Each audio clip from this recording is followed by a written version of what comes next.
بسم اللہ الرحمن الرحیم۔ خطبہ نمبر 57۔ امام علی علیہ السلام اپنے اصحاب سے فرماتے ہیں کہ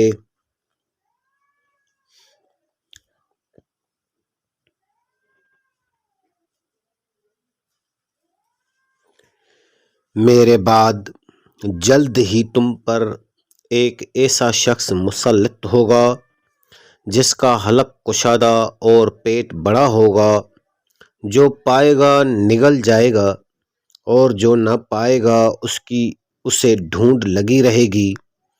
بہتر تو یہ ہے کہ تم اسے قتل کر ڈالنا، لیکن یہ معلوم ہے کہ تم اسے قتل ہرگز نہ کرو گے۔ وہ تمہیں حکم دے گا کہ مجھے برا کہو اور مجھ سے بیزاری کا اظہار کرو۔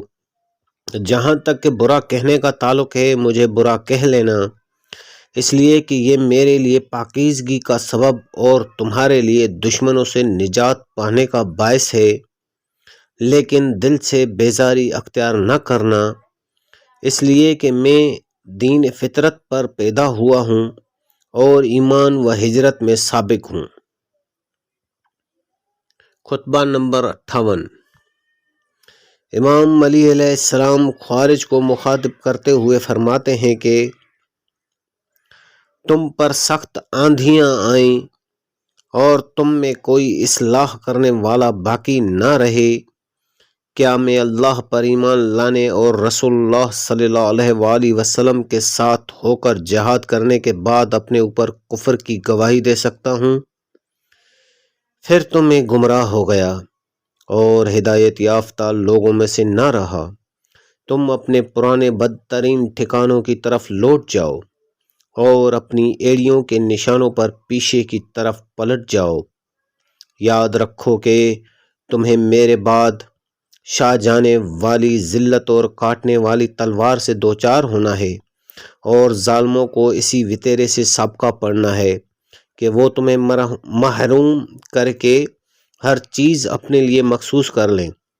علامہ رضی فرماتے ہیں کہ حضرت کے اس ارشاد لا بقی منکم عبر، تم میں کوئی اصلاح کرنے والا نہ رہے، میں لفظ عبر بے اور را کے ساتھ روایت ہوا ہے، اور یہ عربوں کے قول رجل عبر سے لیا گیا ہے، جس کے معنی خرما کے درختوں کے چھانٹنے والے اور ان کی اصلاح کرنے والے کے ہیں، اور ایک روایت میں آثر ہے اور اس کی معنی خبر دینے والے اور اقوال نقل کرنے والے کے ہیں۔ میرے نزدیک یہی روایت زیادہ صحیح ہے۔ گویا حضرت یہ فرمانا چاہتے ہیں کہ تم میں کوئی خبر دینے والا نہ بچے، اور ایک روایت میں مجمع کے ساتھ آیا ہے جس کی معنی دینے والے کے ہیں، اور ہلاک ہونے والے کو بھی آبز کہا جاتا ہے۔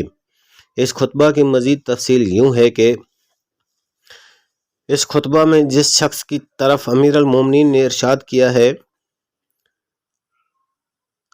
اس سے بعض نے زیاد ابن ابیہ، بعض نے حجاج ابن یوسف اور بعض نے مغیرہ ابن شعبہ کو مراد لیا ہے، لیکن اکثر شارحین نے اس سے معاویہ مراد لیا ہے، اور یہی صحیح ہے، کیونکہ جو اوصاف حضرت نے بیان فرمائے وہ اس پر پورے طور سے صادق آتے ہیں۔ چنانچہ ابن ابی الحدید نے معاویہ کی زیادہ خوری کے متعلق لکھا ہے کہ پیغمبر صلی اللہ علیہ وآلہ وسلم نے ایک دفعہ اسے بلاوا بھیجا تو معلوم ہوا کہ وہ کھانا کھا رہا ہے، پھر دوبارہ اور 12 آدمی بھیجا تو یہی خبر لایا، جس پر آن حضرت نے فرمایا خدایا اس کے پیٹ کو کبھی نہ بھرنا۔ اس بد دعا کا اثر یہ ہوا کہ جب کھاتے کھاتے اگتا جاتا تھا تو کہنے لگتا تھا دسترخوان بڑھاؤ، خدا کی قسم میں کھاتے کھاتے عاجز آ گیا ہوں، مگر پیٹ ہے کہ بھرنے ہی میں نہیں آتا۔ یوں ہی امیر المومنین پر سب و شتم کرنا اور اپنے عاملوں کو اس کا حکم دینا تاریخی مسلمات میں سے ہے کہ جس سے انکار کی کوئی گنجائش نہیں، اور منبر پر ایسے الفاظ کہے جاتے تھے کہ جن کی زد میں اللہ و رسول صلی اللہ علیہ وسلم بھی آ جاتے تھے۔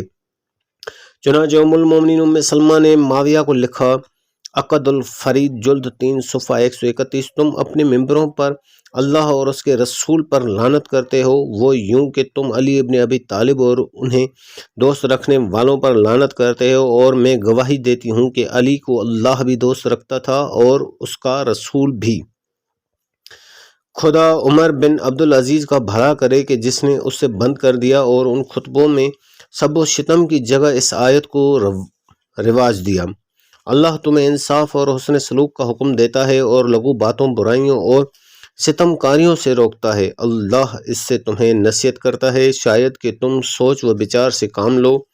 حضرت نے اس کلام میں اس کے قتل کا حکم اس بنا پر دیا کہ پیغمبر اسلام کا ارشاد ہے، جب معاویہ کو میرے منبر پر دیکھو تو اسے قتل کر دو۔ مزید معلومات کے لیے ملاحظہ کریں کتاب نہج البلاغہ، جس کے مؤلف ہیں محدث کبیر علامہ سید رضی شریف، مترجم قائد ملت جعفریہ علامہ مفتی جعفر حسین مرحوم۔